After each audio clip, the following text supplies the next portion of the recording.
नमस्कार। भारतीय विज्ञान एवं राष्ट्रीयता अभियान के अंतर्गत 21वीं विज्ञान जागरूकता कार्यशाला एवं संगोष्ठी का किया गया आयोजन।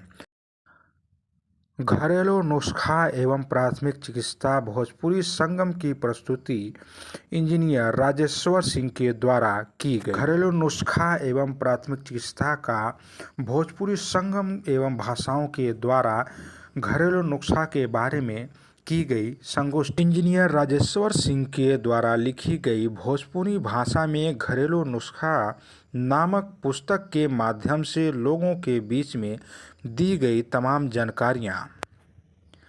इस मौके पर इस संगोष्ठी के आयोजक के रूप में राजा वशिष्ठ त्रिपाठी ने क्या कुछ कहा है, आइए जानते हैं।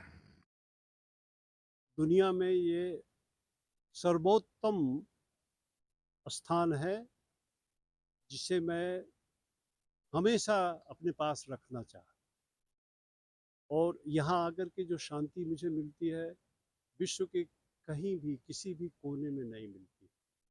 और ये मेरा ये सौभाग्य है कि आज की बैठक में हम इसी माटी के सपूत इंजीनियर राजेश्वर सिंह की पुस्तक को चर्चा का विषय बनाए। और उद्देश्य था कि हम कम से कम हमारे घर में जो हजारों साल के सांस्कृतिक प्रयोग के आधार पे निष्कर्ष निकला है, उसको हम नुस्खे के रूप में ले रहे हैं। हमारी धनिया, हमारा जीरा, हमारा मंगरेल, हमारी मिर्च, हमारा आंवला, हमारी चिड़चिड़ा, मदार, धतूरा, ये सब औषधियों का भंडार है ये देश।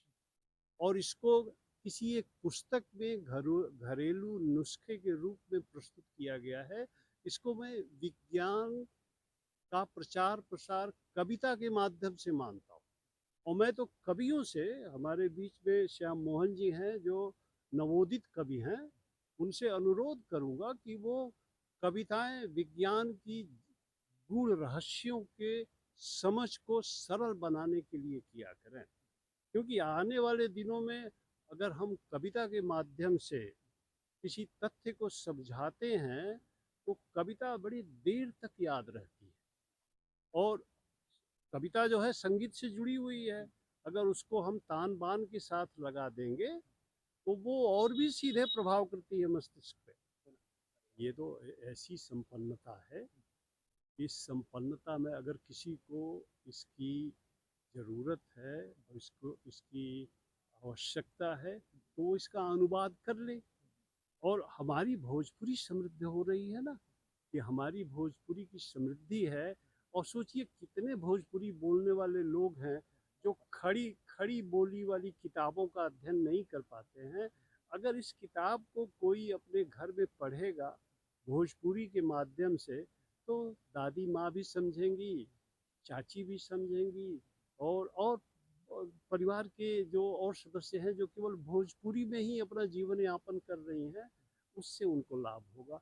बाकी आज के युग में भाषाओं का जो अल्टरेशन है, यानी एक भाषा को दूसरे भाषा में करने के लिए मशीनीकरण हो चुका है, तो उसमें कोई कोई परेशानी नहीं होगी।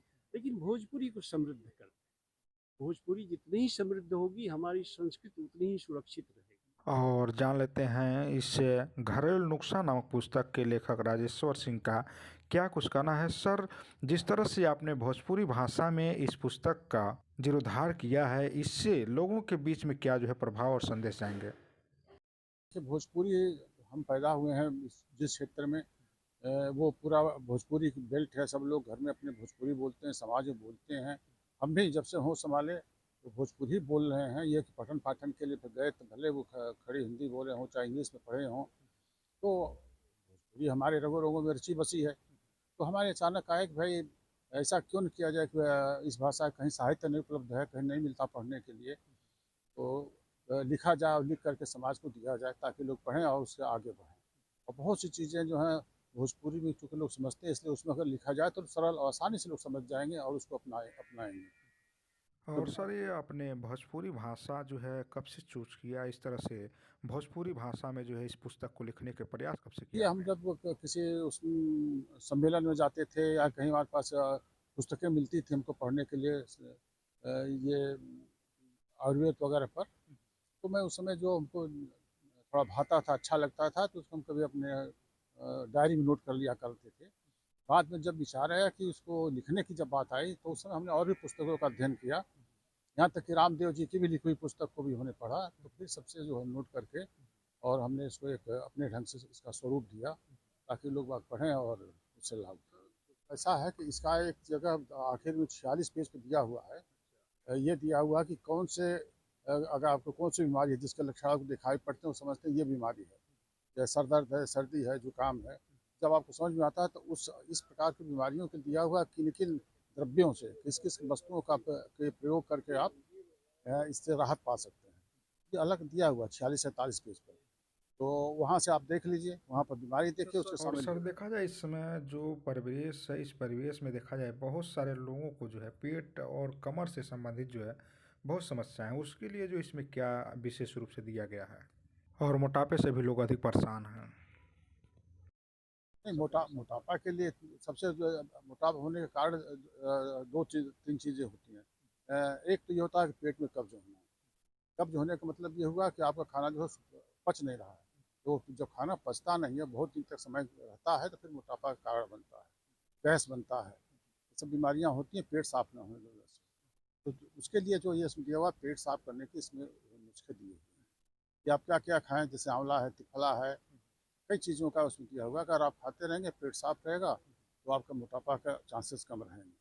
तो उसके अलावा भी जैसे हर श्रृंगार है, अरे ये सदाबहार का पत्ता होता है, सदाबहार फूल होता है जो 12 महीना फूलता है, कम पानी में होता है।